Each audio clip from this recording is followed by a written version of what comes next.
Morning. So today we're going to go over section 6.3 notes, which is going to go over how to solve linear systems by the elimination method.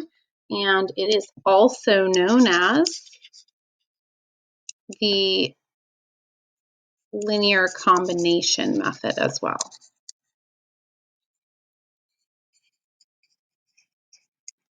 So we know it by either of these names, elimination or linear combination, because we're essentially going to combine the two equations in order to eliminate one of the variables. That way we can solve for the remaining variable.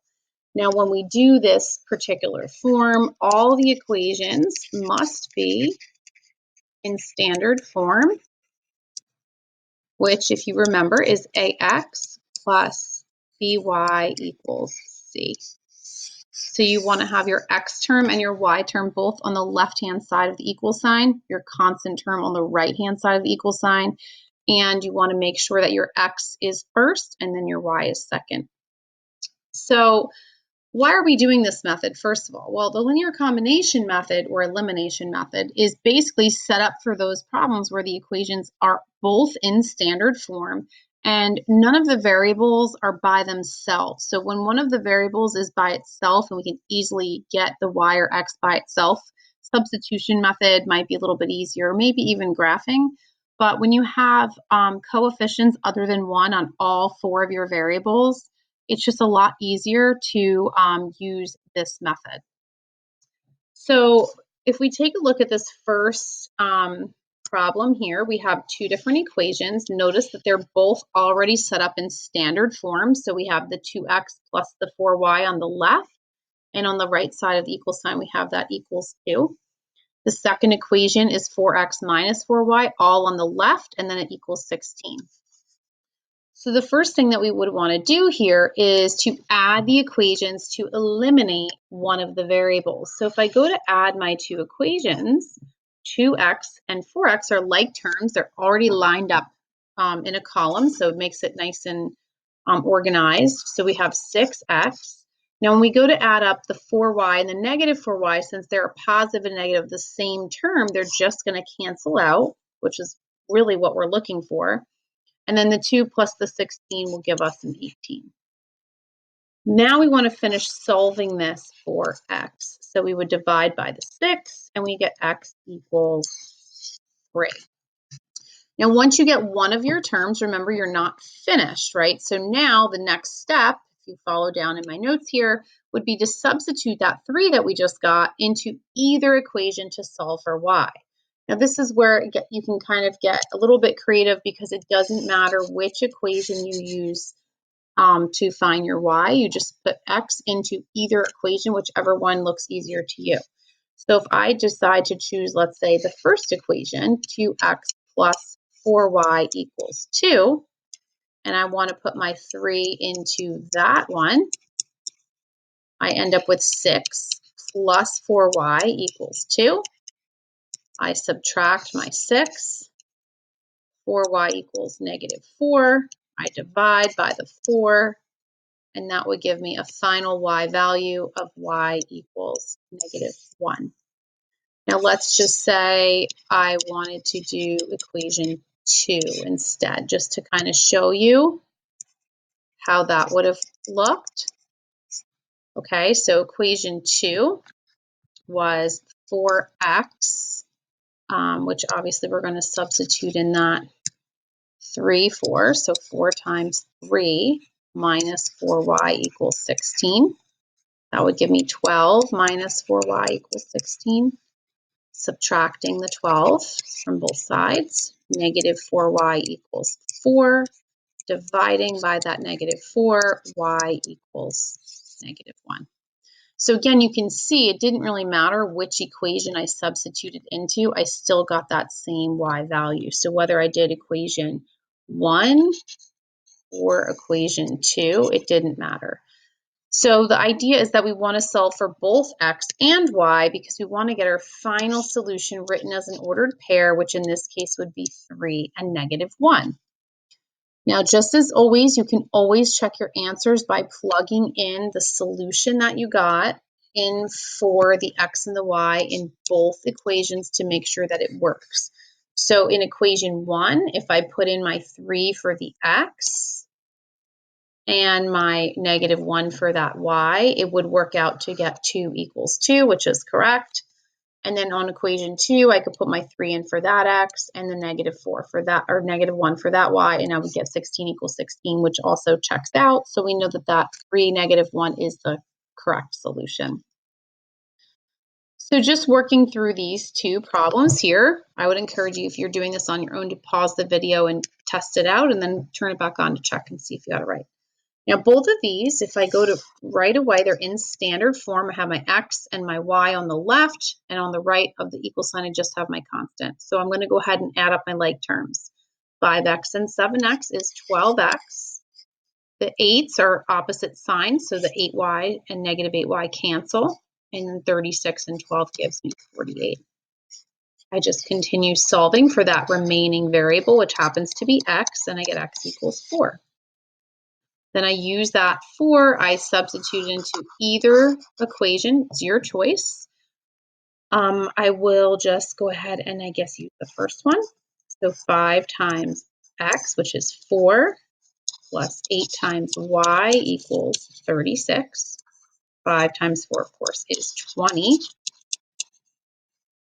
And then we're going to subtract the 20. 8y equals 16 divided by 8, y equals 2.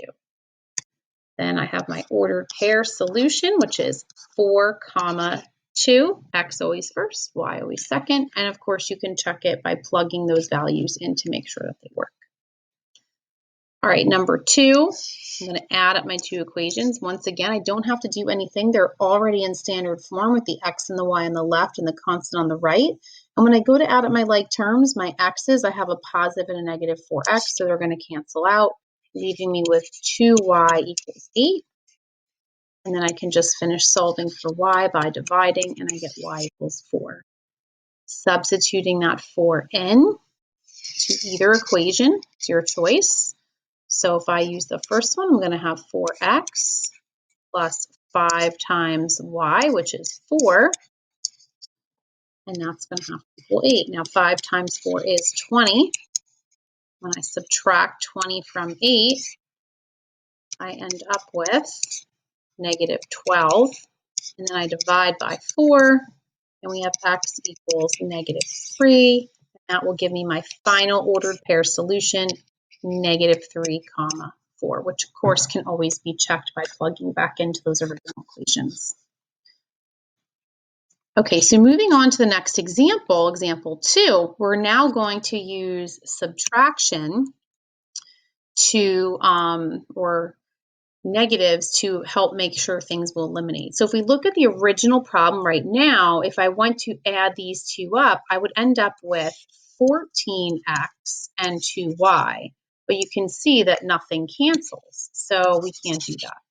So what would make something cancel here? Well, if I had a negative on one of those 7x's, then they would cancel.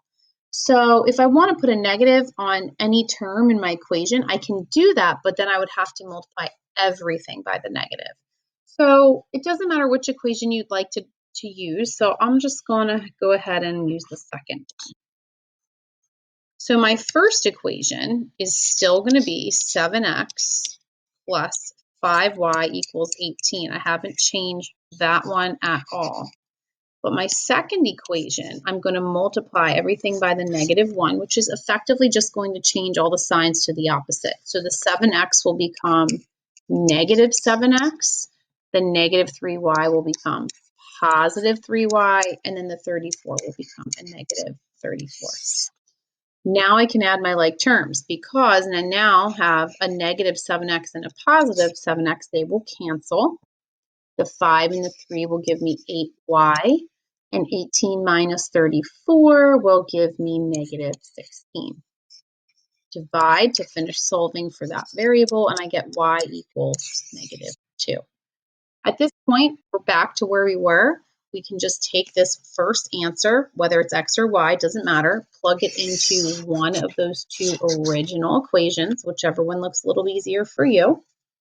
I'm going to use 7x plus 5 times y, which is negative 2, equals 18. And then we'll use that to solve for the x.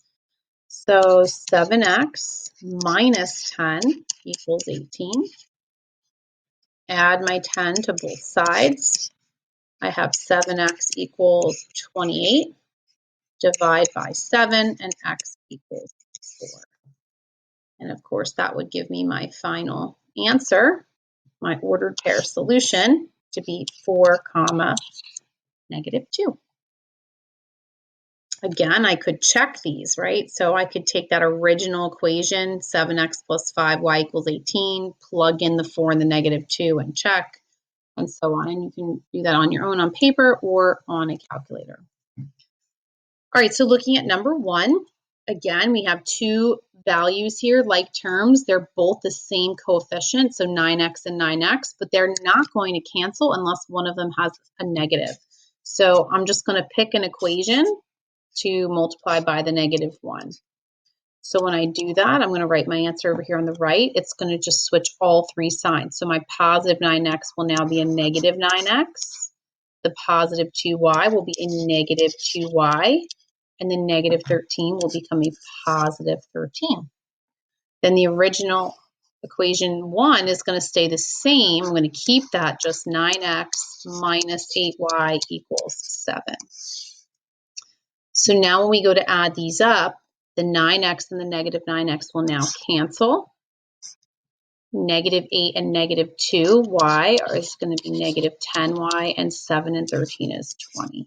And then we divide by the negative 10, and we solve for y, giving us y equals negative 2. At this point, we want to plug this into one of our original equations.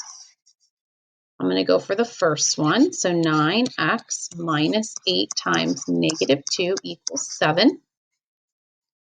Now you have 8 times 2, which is 16, but you're subtracting a negative, or you could just think minus times minus is addition there. Subtracting the 16. 9x equals negative 9. And then we're going to divide.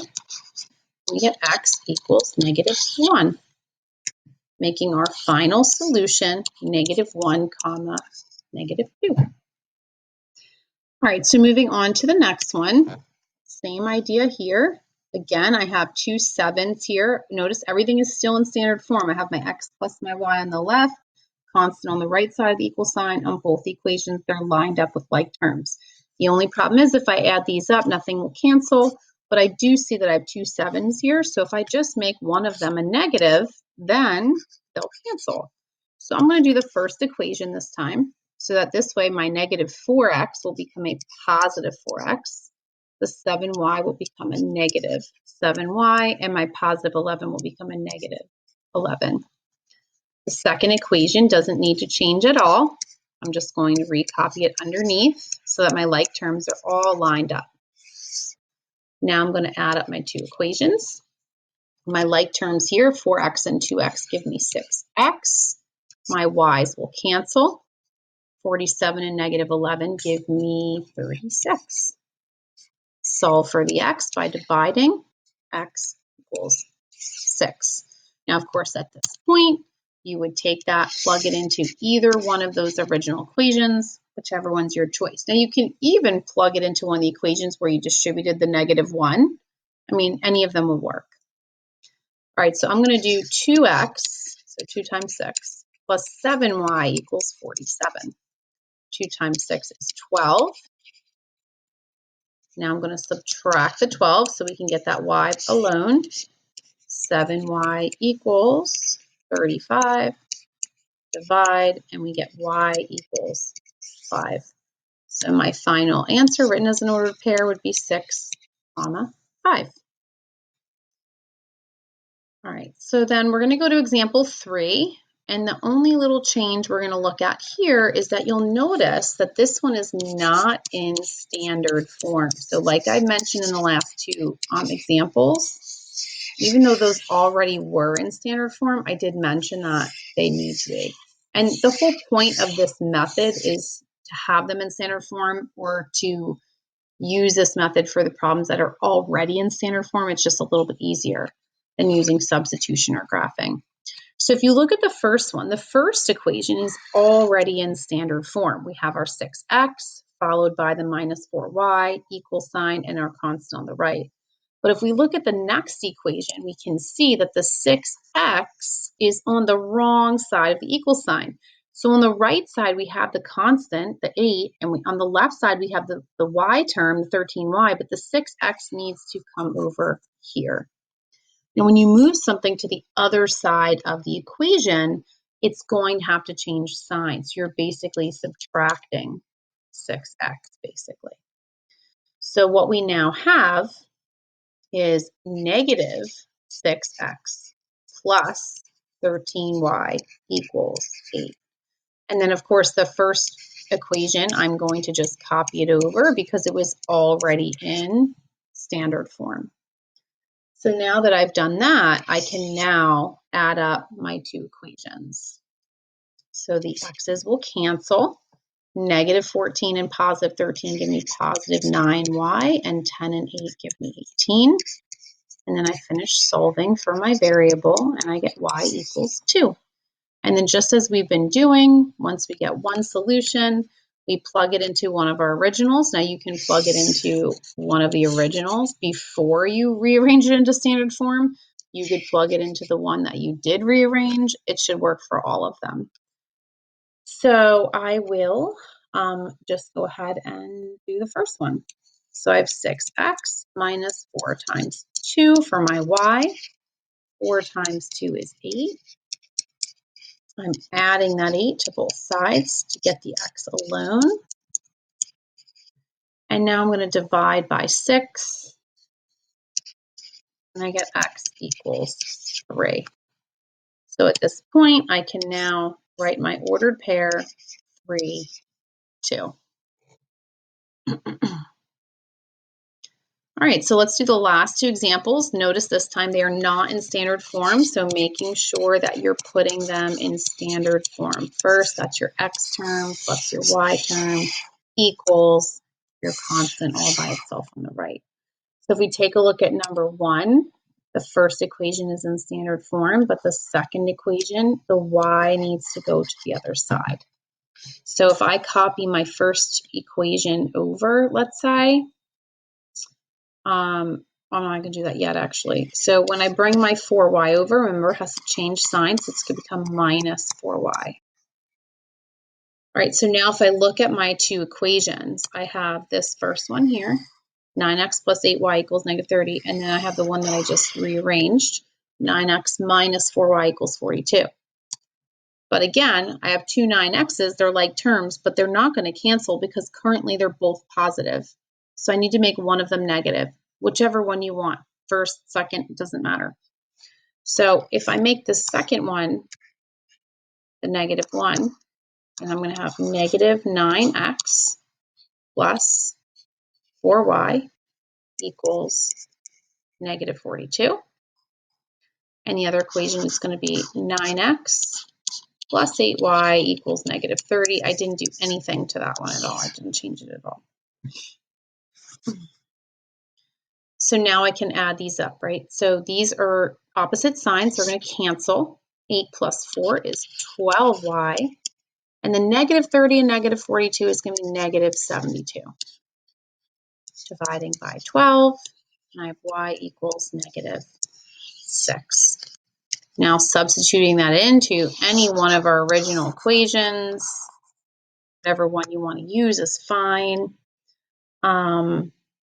So I will do this one here. 9x minus 4 times y, which is negative 6, equals 42. Now, again, I'm subtracting a negative. That's going to make that positive 24 there, which I will then subtract from my 42. And that's going to give me 18. And then I divide by 9, and I get x equals 2. So my final solution written as an ordered pair is 2, 6. All right, and then finally, number 2, if we look at number 2, the first equation and the second equation are both written in the wrong order, so we need to switch some stuff around here. So for number 2, 4x is going to come out to the front here, making that negative 4x plus 5y equals 3. And in the second equation, the y needs to come over to the left-hand side, making that 7x plus 5y equals 36. Now that we're done with that and they're in standard form, we need to look to see if anything will cancel. Well, currently we do have a 5y in each equation, but they're the same sign. So I'm going to have to multiply by -1 to make one of my equations have a -5. So I'm going to use the first equation. So I get positive 4x minus 5y equals -3. My second equation I'm going to leave as is, so 7x plus 5y equals 36. And now I can add them up and cancel out those y's. 4 and 7 give me 11x. -3 and 36 gives me 33. And I divide to solve for x. I get x equals 3. Substituting in that into one of those originals or even one of the ones that we've rearranged, they're all the same equation. So I'm going to use the first one, 5y equals 4 times x, which is 3, plus 3. 4 times 3 is 12. 12 plus 3 is 15. Divide by 5 to get the y alone, and I get y equals 3, making my final ordered pair solution 3, 3. All right, so that's how you basically solve a system of linear equations by the linear combination or elimination method. Tomorrow we will continue on with this lesson and we will go over what to do when the two numbers don't cancel out. So in this lesson we focus on where they were already set up to cancel out or they were just off by a sign and all you had to do is change the signs. But tomorrow we'll kind of take it to the next step where sometimes there's two different numbers. How can you make those cancel out? That's it. I'll see you tomorrow.